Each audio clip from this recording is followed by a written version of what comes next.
নমস্কার, lucky kitchen ফুডে আপনাদের জানাই স্বাগত।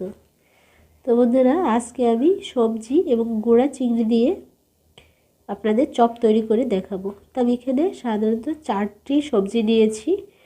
তো বন্ধুরা, ভিডিওটি না টেনে দেখতে থাকুন সবাই। তো বন্ধুরা, আমি এখানে পেঁয়াজের কলি নিয়েছি। এটা ভালো করে আগে থেকে ধুয়ে নিয়ে এসেছি, যাতে করে এতে জল না থাকে। এটা ভালো করে কুচিয়ে নেব।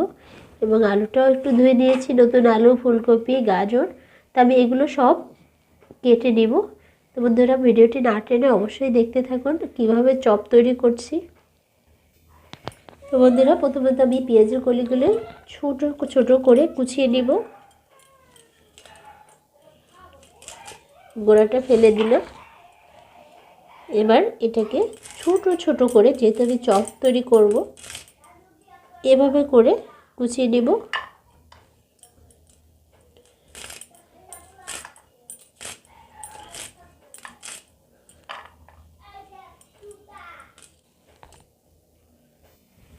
তো বন্ধুরা, পেঁয়াজের কলিগুলো এভাবে করে আমি কুচিয়ে নিলাম।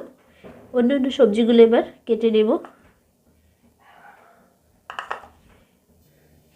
বন্ধুরা, এবার আলু কুচিয়ে নেব।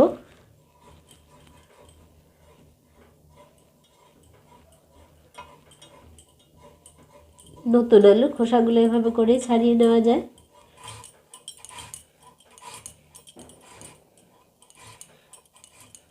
তো বন্ধুরা, এই যে আমি আলুগুলো এভাবে কুচিয়ে নিয়েছি। এবার এর মধ্যে গাজরও এভাবে কুচিয়ে নিব।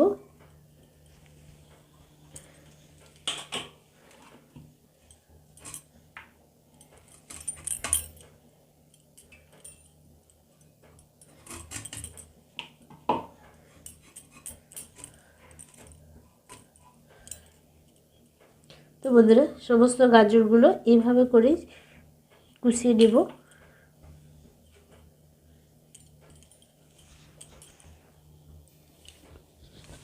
তো বন্ধুরা, আলু গাজর কোচানো হয়ে গেছে। এর মধ্যে নিয়ে নেব এখন ফুলকপি।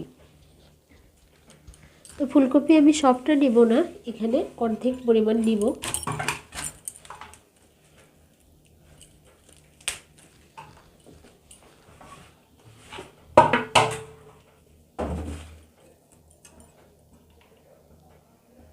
এই সাইজ করে সব ফুলকপিগুলো কেটে নেব।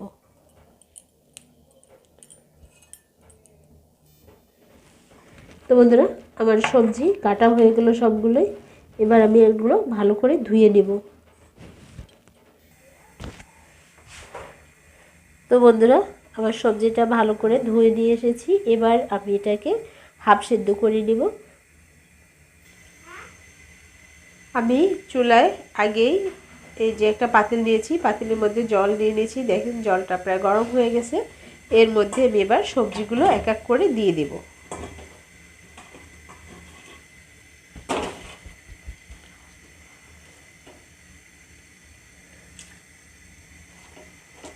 এই সবজিগুলো আমি 7 থেকে 8 মিনিটের মতো জাল দেব। তারপরে আমি নামিয়ে নেব। এটা হাফ সিদ্ধ হলেই নামিয়ে নেব। তো বন্ধুরা, আমার সবজিগুলো হাফ সিদ্ধ হয়ে গেছে। এবার আমি নামিয়ে নেব, নামিয়ে জল ঝারিয়ে নেব। তো বন্ধুরা, আমার জল ঝারানো হয়ে গেছে। দেখেন, সবজিগুলো হাফ সিদ্ধ হয়ে গেছে।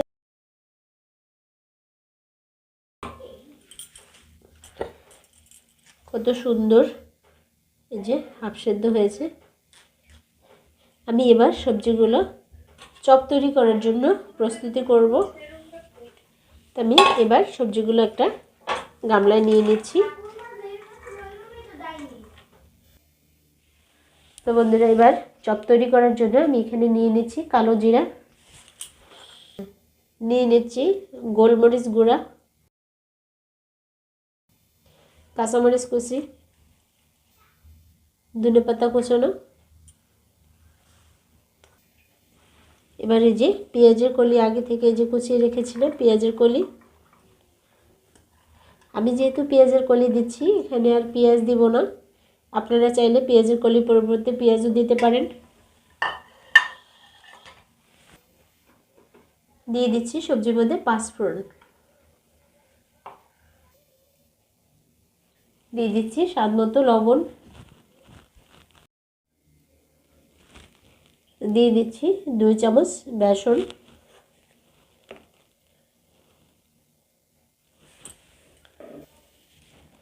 এর মধ্যে নিয়ে নিচ্ছি 3 চামচ চালের গুঁড়া,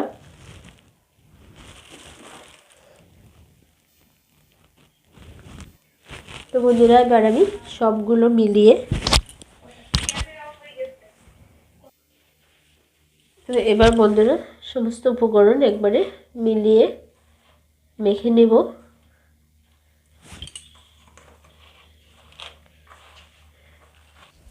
তো বন্ধুরা সবজিটা প্রায় মাখানো হয়ে আসছে আমার।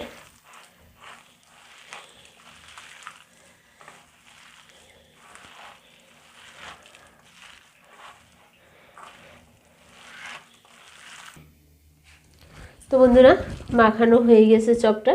এর মধ্যে আমি দিয়ে দিচ্ছি গুঁড়া চিংড়া। এই যে আমি গুঁড়া চিংড়া একদম সামান্য একটু ভেজে নিয়েছি, কোনো এর মধ্যে কোনো কিছুই দেইনি, শুধু চুলার উপর দিয়ে ভেজে নিয়েছি। আমি এটা একেবারে মিশিয়ে দিচ্ছি।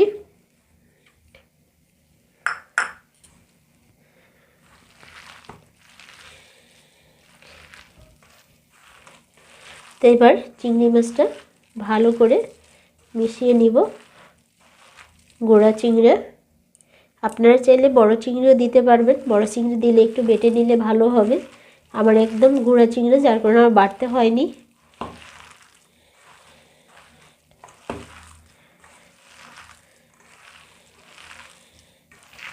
তো বন্ধুরা এভাবে চপ তৈরি করতে যে চিংড়ি মাছ দিতেই হবে এমন না, আমার হাতের কাছে ছিল তাই আমি দিয়ে দিয়েছি স্বাদটা বাড়ানোর জন্য।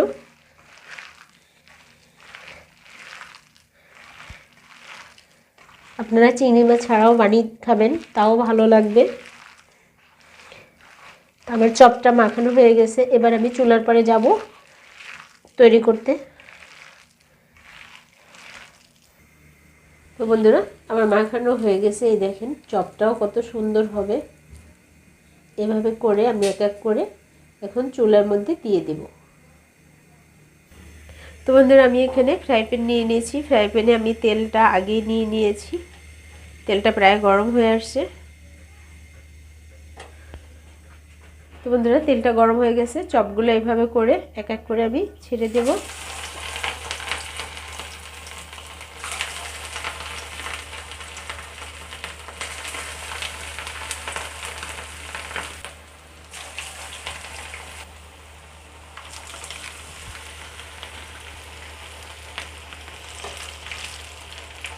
এবার এটাকে একটু উল্টিয়ে দিব।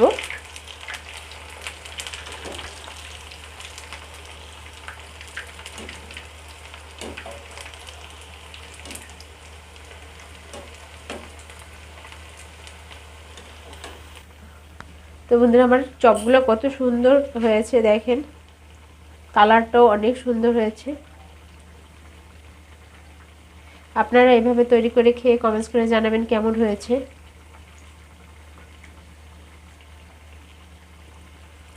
আর শীতকালীন সবজি যেহেতু মিস করেন না। তো বন্ধুরা মাঝে মাঝে অবশ্যই এভাবে করে ঘুরিয়ে দিতে হবে, উল্টায় দিতে হবে, তা না হলে আবার পুড়ে যাবে। আমার চপ প্রায় হয়ে গেছে, সবজির চপটা।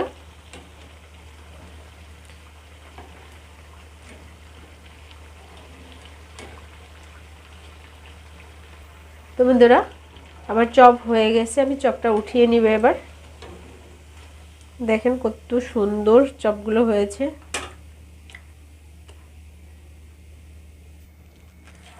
তো বন্ধুরা এক এক করে এভাবে করে সব চপগুলো ভেজে নেব আমি। আপনারা চাইলে এভাবে কিছু তৈরি করে অল্প লোক হলে ফ্রিজেও রেখে পরবর্তীতে বানিয়ে নেওয়া যাবে।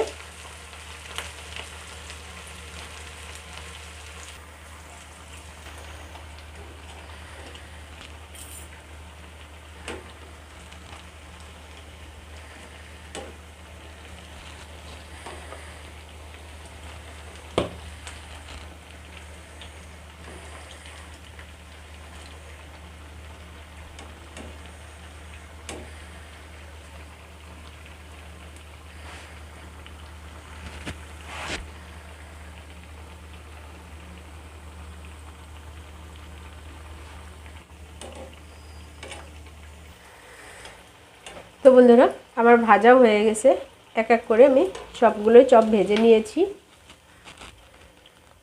দেখেন কত সুন্দর। তো বন্ধুরা আমার চ্যানেলটিতে যারা সাবস্ক্রাইব করেছেন তাদের ধন্যবাদ, এবং যারা সাবস্ক্রাইব করেননি তারা সাবস্ক্রাইব করে অবশ্যই বন্ধু হয়ে যান, এবং পাশে থাকা বেল আইকনটা অন করে রাখেন যাতে করে আমার ভিডিওগুলো আপনার মাঝে সবার আগে পৌঁছে যায়। তো বন্ধুরা আমার চপগুলো সব হয়ে গেছে। আপনারা এটা সস দিয়েও তৈরি করে খেতে পারেন। আমি কিন্তু যে নারকেলের চাটনি করে দেখিয়েছিলাম সেই নারকেলের চাটনি দিয়েও খাওয়া যাবে। যদি আপনারা নারকেলের চাটনি দিয়ে খেতে চান অবশ্যই আমার চ্যানেলতে সাবস্ক্রাইব করেন, এবং আমার চ্যানেলটিতে নারকেলের চাটনি তৈরি করার রেসিপি দেওয়া আছে, ওটাকে ফলো করেন। তো আপনারা জানতে পারবেন যে কীভাবে নারকেলের চাটনি তৈরি করা হয়।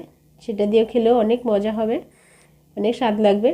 তো বন্ধুরা আজকের মতো এখানে আসি। সবাই ভালো থাকেন, সুস্থ থাকেন। ধন্যবাদ সবাইকে।